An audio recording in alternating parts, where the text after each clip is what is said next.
Olá pessoal, bem-vindo ao sermão online da Primeira Igreja Batista em Brodowski. Nós vamos refletir mais uma vez na Palavra de Deus. Antes de a gente refletir, eu quero dar alguns recadinhos. O primeiro recadinho é o mesmo de toda semana, ou seja, nós temos aqui embaixo 3 links para 3 canções de louvor e adoração a Deus. Você pode, ou antes ou depois da mensagem, clicar nesses links e ter um tempo para você poder louvar e adorar a Deus com música. Disponibilizamos esses links para você. São músicas baseadas naquilo que também nós falamos na celebração presencial e fica aí para compartilhar com você. Vamos deixar também o clipe da música oficial da campanha de missões estaduais deste ano. Entramos no começo do mês na campanha de missões estaduais e dá uma olhadinha, checa lá o clipe da música, porque é uma música lindíssima, chamada Pontes, muito inspirativa e que faz a gente refletir um pouco mais na nossa vida e naquilo que a gente tem feito ao redor, no mundo ao nosso redor. Deixo também o nosso contato na página do Facebook, se você quiser entrar em contato, estamos aí à sua disposição, tá joia? Vamos refletir na Palavra de Deus, continuando a série Autoridade e Poder. E hoje nós vamos falar sobre resistência à autoridade. A autoridade de Jesus continua a mesma, sempre poderoso, cheio de autoridade e poder. Mas a autoridade de Jesus pode ser resistida. E nós vamos refletir nisso com base em Marcos 6, de 1 a 6, que diz assim: Tendo saído dali, Jesus foi para a sua terra e os seus discípulos o acompanharam. Chegando o sábado, começou a ensinar na sinagoga e muitos, ouvindo-o, se maravilharam, dizendo: De onde lhe vem tudo isso? Que sabedoria é esta que lhe foi dada? E como se fazem tais maravilhas por suas mãos? Não é esse o carpinteiro, o filho de Maria e irmão de Tiago, José, Judas e Simão? As suas irmãs não vivem aqui entre nós? E escandalizavam-se por causa dele. Jesus, porém, lhes disse: Nenhum profeta é desprezado a não ser na sua terra, entre os seus parentes e na sua casa. Não pôde fazer ali nenhum milagre, a não ser curar uns poucos doentes, impondo-lhes as mãos. E admirava-se da incredulidade deles. Jesus percorria as aldeias vizinhas ensinando. Antes de a gente continuar, vamos fazer oração pedindo as bênçãos do Pai para esse momento. Pai querido, nós nos colocamos diante de Ti, Senhor Deus, e nós te pedimos no nome de Jesus que o Senhor tome esse momento, tome a minha vida, tome a minha voz, tome a minha mente, Senhor Deus, e o Senhor me use para transmitir aquilo que o Senhor tem para nos dizer hoje, Pai. Nós te pedimos no nome de Jesus que o Senhor também ministre no coração de cada uma das pessoas que está assistindo esse vídeo, Senhor. Nós te pedimos que o Senhor trabalhe poderosamente na vida delas, assim como o Senhor também tem trabalhado na minha vida. Eu preciso muito do Senhor. E o Senhor, te agradeço desde já, porque o Senhor tem trabalhado na minha vida. E Tu és. Sem Ti, eu não posso fazer nada. E sem Ti, eu não tenho como caminhar, Senhor. Mas eu te agradeço, porque o Senhor é o Deus que tem me sustentado.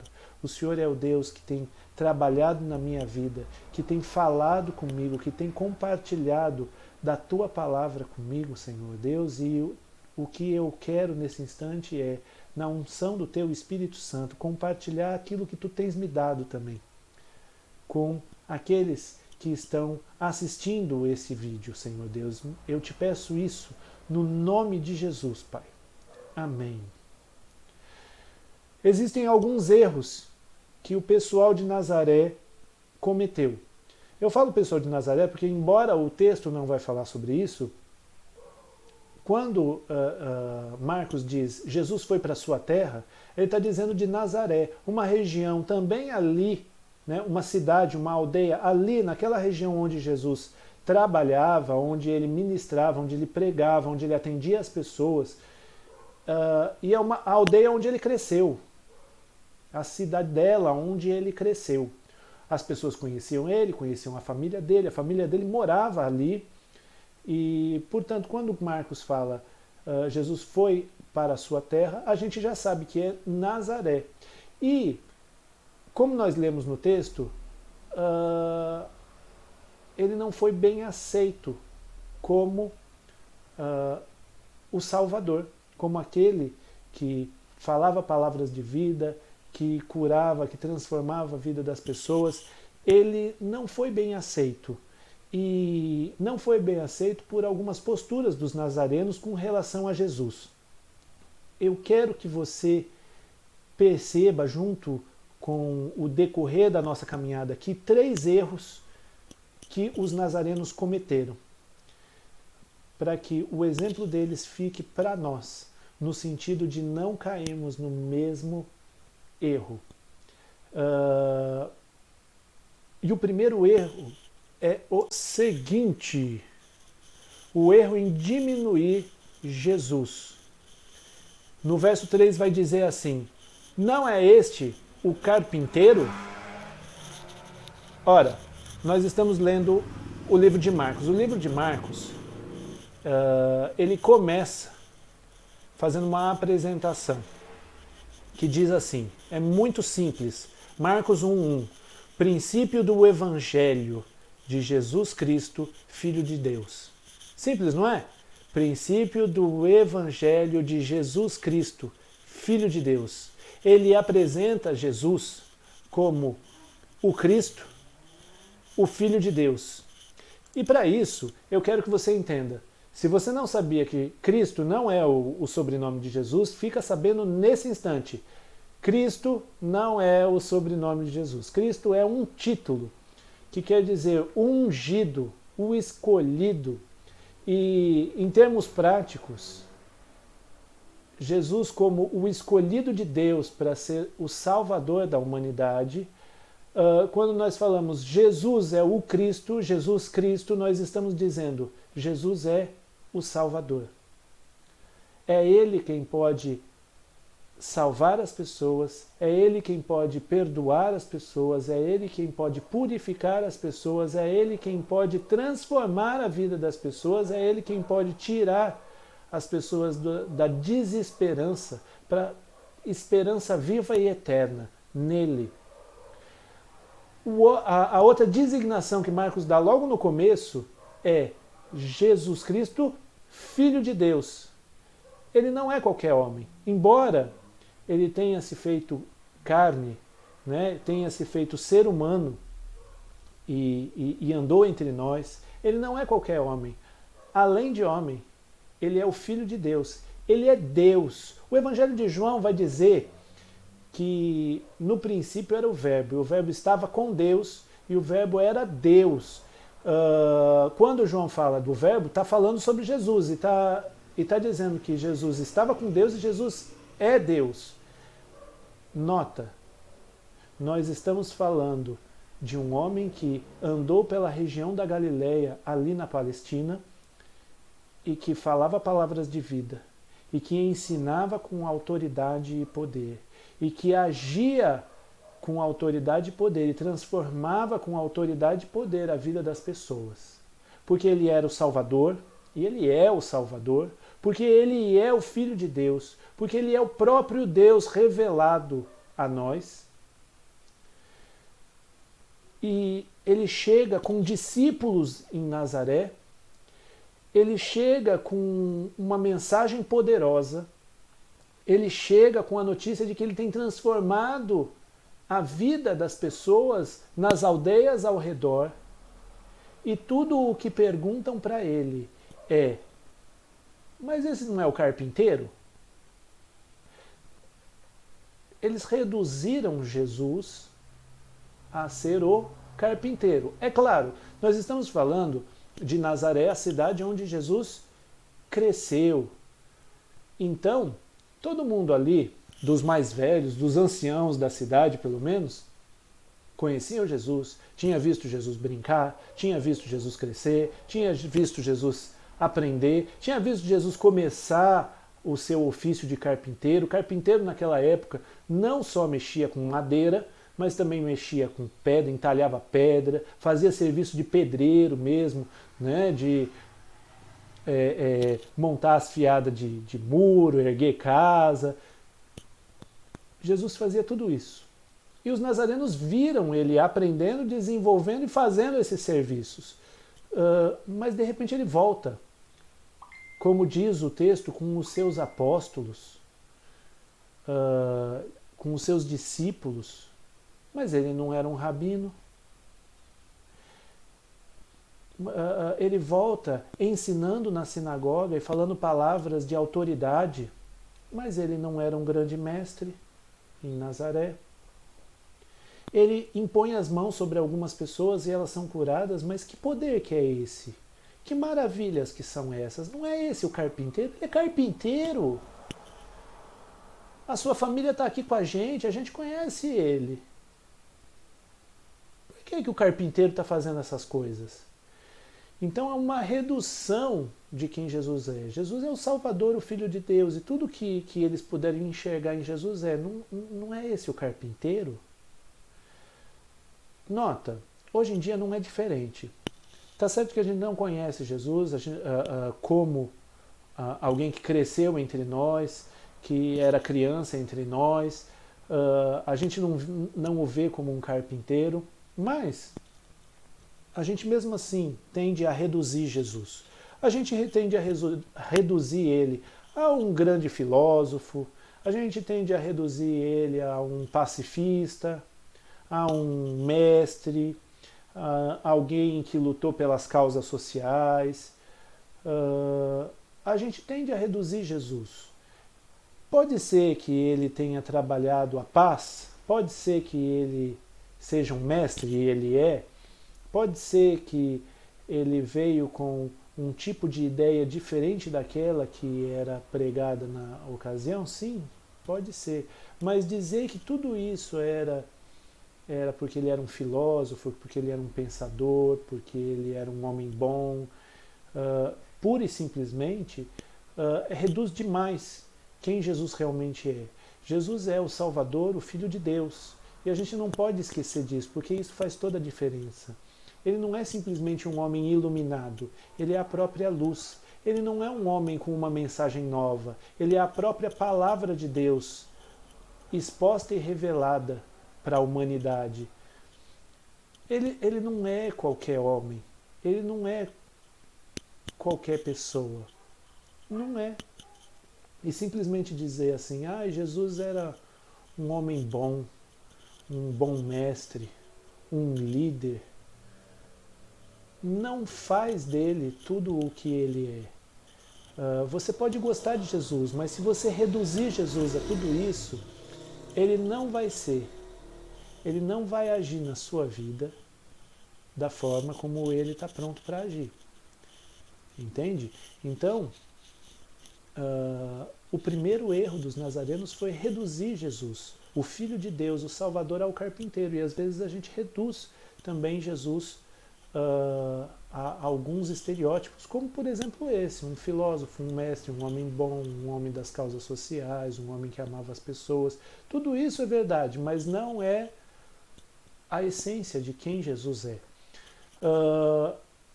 Você pode dizer assim, mas eu creio em Cristo e eu não penso assim de Jesus. Mas tudo bem, pode ser, mas e se você ouve o ensinamento de Jesus e você fala, aleluia, glória a Deus, que ensinamento maravilhoso, mas você não vive esse ensinamento?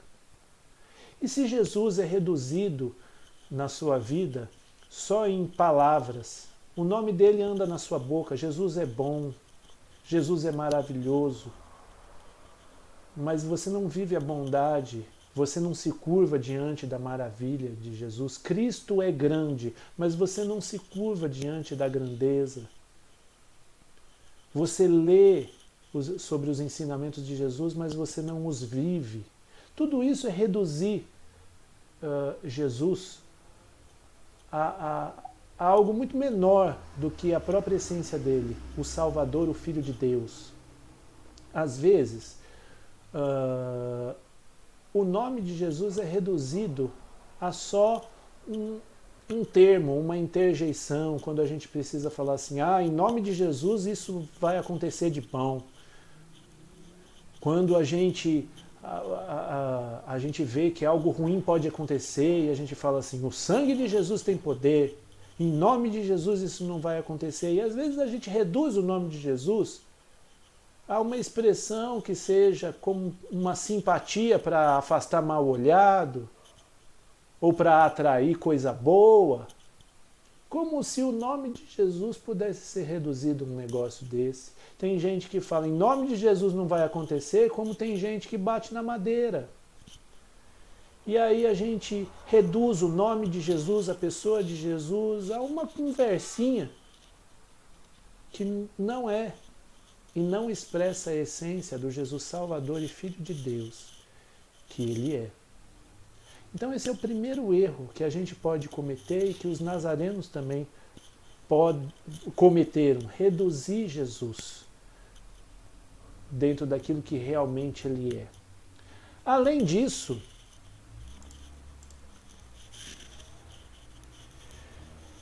eles permaneceram no erro de não reconhecer a sua autoridade. Olha só o que diz o verso 3 no final.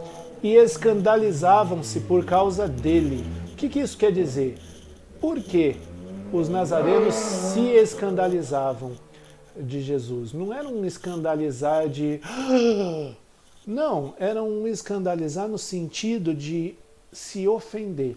E essa ofensa levava os nazarenos a não reconhecer as palavras de autoridade que ele ensinava e os atos de poder que ele demonstrava.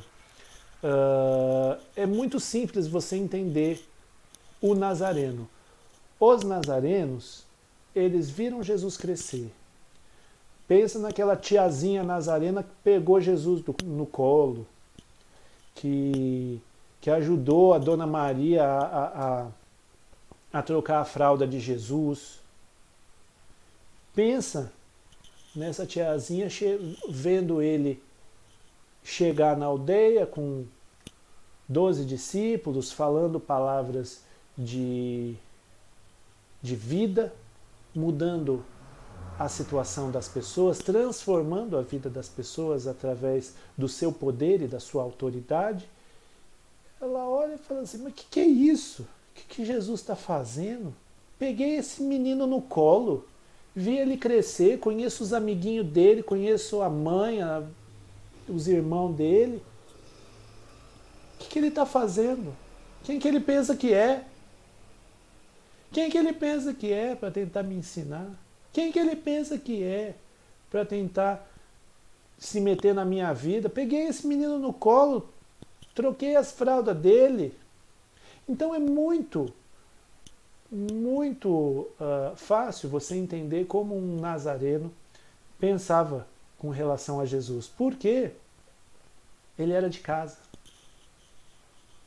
E aí o que acaba acontecendo é o seguinte, mesmo os nazarenos ficando ofendidos e mesmo eles vendo as maravilhas de Jesus e não reconhecendo a autoridade dele, eles cometeram um erro muito, muito grande, que é o de se afastar daquele que tem toda a autoridade, que tem todo o poder, o de rejeitar Jesus, que tem autoridade e poder.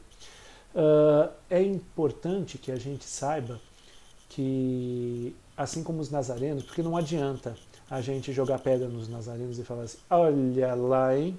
O que esses nazarenos foram fazer? Não adianta a gente fazer isso, porque a gente também não, às vezes, dá um faião de reconhecimento da autoridade de Jesus sobre a nossa vida. Só um adendo. Se você reconhece, se você deixa de reconhecer a autoridade de Jesus sobre você e sobre o universo, isso não tem nenhum impacto sobre a autoridade de Jesus, porque ele continua tendo autoridade. A questão é o reconhecimento ou não. Então, assim, ele não depende do meu reconhecimento, do seu reconhecimento para ele ter autoridade. Simplesmente ele tem, por quem ele é. Então ele tem autoridade e ponto, acabou. E nós vamos ver como é que esse reconhecimento ou não reconhecimento da autoridade de Cristo Jesus, como isso redunda na nossa vida. A gente vai ver um pouquinho mais para frente. Mas eu só quero que você entenda nesse instante que reconhecer ou deixar de reconhecer a autoridade de Jesus não interfere em absolutamente nada a autoridade que ele tem. Ok? E, continuando, como é que a gente deixa de reconhecer a autoridade de Jesus? Quando a gente, acolhendo a palavra de Deus, seja lendo a Bíblia, seja ouvindo um sermão como esse, seja ouvindo um estudo bíblico, participando de um estudo bíblico, fazendo uma meditação bíblica, um momento devocional, você acolhe a palavra de Deus e você finge que Deus não lhe falou nada. Você finge que aquilo que Deus está dizendo ali, está te orientando, está mandando você fazer, mandando você confiar. Como se aquilo não... Às vezes a gente lê, acolhe a palavra de Deus, Deus através do seu Espírito Santo nos desafia ao arrependimento, nos desafia à obediência, nos desafia à vivência daquela porção das Escrituras e a gente finge que não foi com a gente. A gente finge que aquilo ali não é nada, a gente sai assobiando. Deus diz, ame inclusive seus inimigos. Jesus diz isso, ame seus inimigos, inclusive. E a gente finge que não é com a gente, que é só o outro que tem que amar os inimigos. A Bíblia diz, perdoe as pessoas assim como Deus te perdoou em Cristo Jesus. E você finge que o fato de perdoar e a necessidade de perdoar não é com você. Deus te chama para servir ao reino, à causa, com seus dons, com seus talentos, e você finge que não é com você, que você vai ficar de boa. Você lê que você precisa honrar o seu casamento, e de repente você está numa crise conjugal e você acha que esse texto não é com você, que você, na verdade, quer chutar tudo para cima e ponto, acabou. É muito complicado quando essas coisas acontecem, porque você está comunicando com as suas atitudes, não é nem com o que você fala, é com as suas atitudes. Você está comunicando que o que Jesus diz, o que Jesus manda, o que Jesus fala, não vale grande coisa. Você não reconhece essa autoridade. Porque quando a gente reconhece essa autoridade, a gente faz. A gente simplesmente faz. Então, a gente precisa entender se nós estamos reconhecendo realmente a autoridade de Jesus Cristo na nossa vida, sobre nós, ou não. O terceiro erro, vamos ao terceiro erro. O terceiro erro que o texto nos mostra é o erro da incredulidade. Olha só o que se revela sobre Jesus no verso 6. E admirava-se da incredulidade deles. Jesus se admirou, enquanto ele esteve aqui na terra, ele se admirou de muita coisa. Mas, se tem algo que você fala assim, eu não gostaria de ser admirado por Jesus, nesse sentido, é pela incredulidade dos nazarenos. Os nazarenos se revelaram altamente incrédulos a tudo aquilo que Jesus vinha fazendo e pregando. E isso é muito complicado, porque essa incredulidade fecha portas. A incredulidade em si fecha portas. Eu quero também esclarecer a respeito da falta de fé, ou seja, da incredulidade, algumas coisas. A primeira coisa que eu quero esclarecer é o seguinte: falta de fé não é amarra para Deus. Deus não fica com as mãos amarradas porque eu e você podemos ter falta de fé. Não existe isso, tá bom? Falta de fé não amarra as mãos de Deus. Como se, por exemplo, ele dissesse assim: eu queria fazer tal coisa, mas eu não consegui porque eu estava com as mãos amarradas pela incredulidade das pessoas. Não é assim que funciona. Deus não se aperta com absolutamente nada. Deus tem o controle de todas as coisas e Ele faz o que Ele quer. Não é a nossa falta de fé que vai determinar o que Ele pode fazer ou o que Ele não pode fazer, porque Deus é Deus Todo-Poderoso, Ele faz qualquer coisa, tá bom? Mas, na sua soberania, no seu reinado, no seu controle sobre todas as coisas, e quando Ele decretou como as coisas iriam funcionar, Ele também decretou que fé era importante para o nosso relacionamento com Ele. Não existe um bom relacionamento entre nós e Deus se não houver fé. Se houver falta de fé, se houver incredulidade, e quanto mais incredulidade a gente tiver, mais problemas de relacionamento com Deus a gente vai ter. Em Hebreus 11, nós temos o versículo que diz: sem fé é impossível agradar a Deus. E se sem fé é impossível agradar a Deus, não agradar a Deus gera entre nós e Ele um problema de relacionamento. A conexão entre mim e Deus, quando me falta fé, a conexão entre mim e Deus fica comprometida. Então, quando essa conexão, quando as portas de relacionamento entre mim e o meu Deus são fechadas, algumas atuações de Deus sobre a minha vida também param de acontecer. E é por conta disso que Jesus não pôde fazer muitos milagres, muitas curas, a não ser curar alguns poucos ali. As pessoas não deram ouvido à sua mensagem. Mensagem essa que transforma. As pessoas não se atentaram para o seu poder. E quando nós cremos em Jesus e confiamos de todo o nosso coração em Jesus Cristo de Nazaré, se existe alguma coisa que acontece nesse processo é as conexões entre nós e Deus se abrirem, as portas de acesso se abrirem, e então mais a atuação de Deus sobre a nossa vida passa a acontecer. A gente vai sendo transformado, a gente vai sendo despertado para uma nova consciência, feridas na nossa alma vão sendo curadas, a gente vai repensando a nossa vida, a gente vai sendo transformado pela renovação da nossa mente.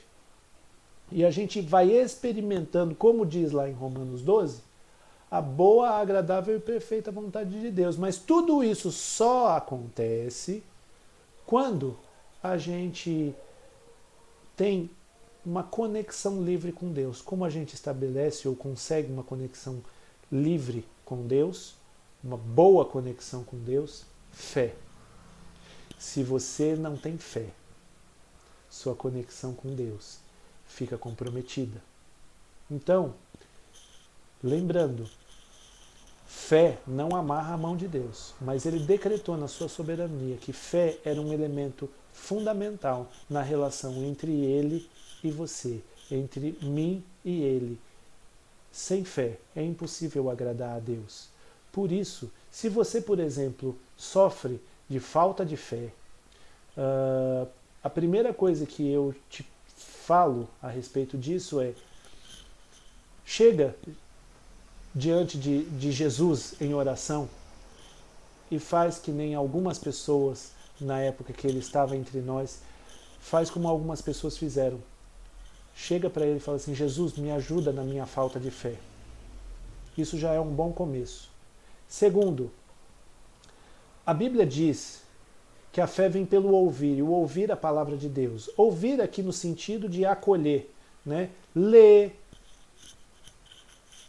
ouvir mesmo, estudar a palavra de Deus. Quando a gente acolhe, apreende a palavra de Deus, esse momento tem um potencial para nos criar fé, para fazer com que Deus rompa as barreiras da nossa incredulidade e criar, produzir dentro de nós fé. É a ação de Deus através da sua palavra dentro do nosso coração, criando fé necessária para que a gente tenha um relacionamento com Deus cada vez mais profundo e livre.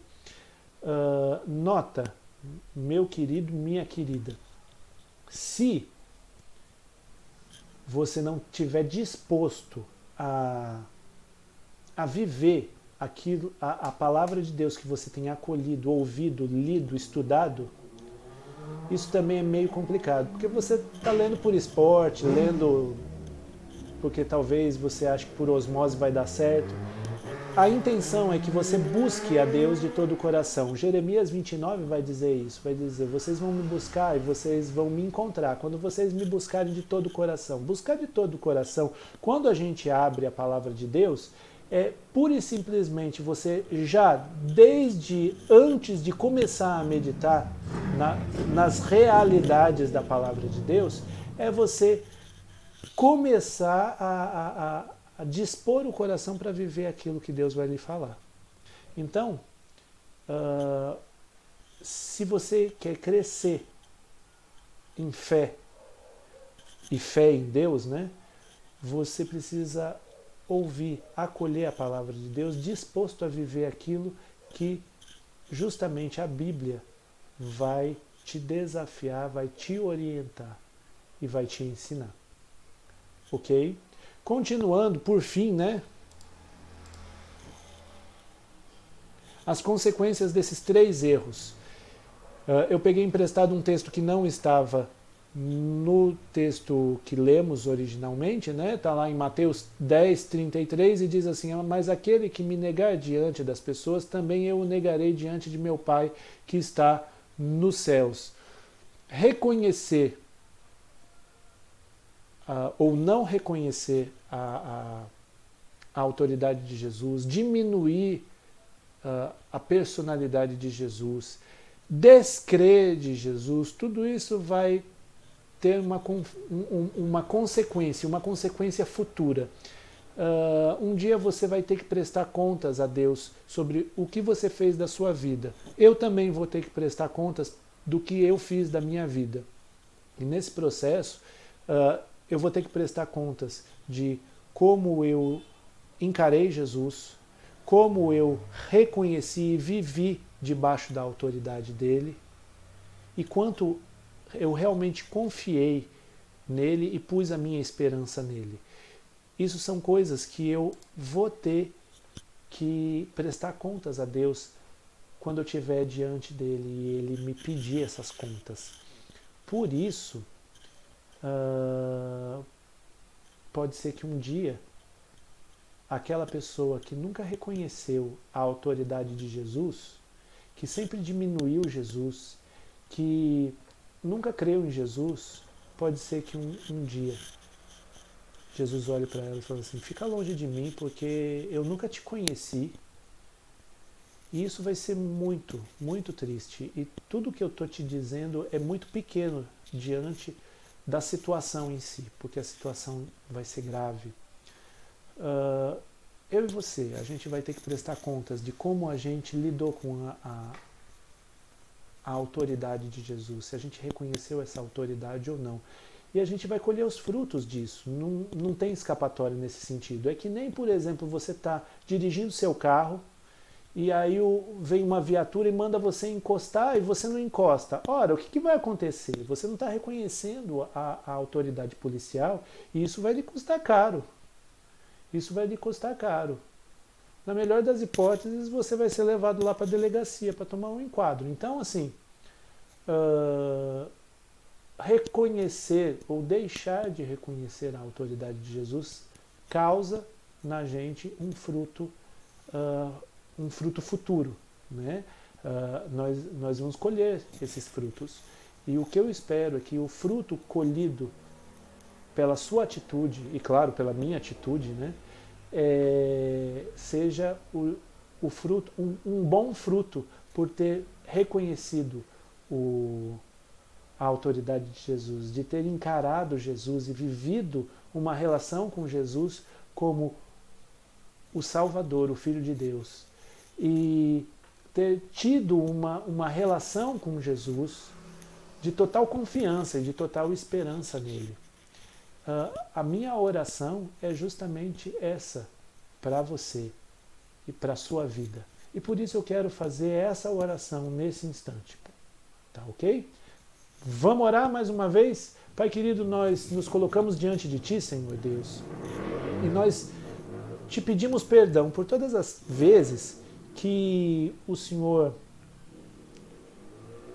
todas as vezes, aliás, que nós diminuímos o Senhor, todas as vezes que nós não reconhecemos a Tua autoridade, que o Senhor fala e a gente não ouve, que o Senhor fala e a gente não dá moral, nós te pedimos perdão por todas as vezes que nós descremos de Ti, que nós não confiamos em Ti, que nós não colocamos a nossa esperança em Ti, ou que até nós colocamos a nossa confiança e a nossa esperança em outra coisa ou em outra pessoa que não seja o Senhor Jesus. Nós te pedimos perdão por conta disso e nós te pedimos que o Senhor trabalhe no nosso coração, para que o nosso coração seja sempre um coração que creia profundamente em Ti, que confie profundamente em Ti, que espere em Ti, Senhor. Nós te pedimos, Pai, que o Senhor nos ajude a ter um coração disposto a Te obedecer, a reconhecer a Tua autoridade, ouvir aquilo que Tu tens para nos ensinar, que é disposto a fazer aquilo que Tu nos ordena, Senhor Deus.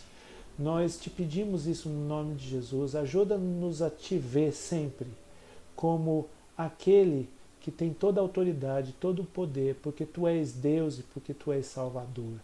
Nós te pedimos isso no nome do Senhor Jesus. Amém. Meus queridos, estamos chegando ao final de mais esse sermão online e eu deixo para vocês um grande abraço, que Deus abençoe vocês. Vão por mais essa semana para ser bênção debaixo da autoridade e do poder de Jesus Cristo de Nazaré. Que Deus abençoe você.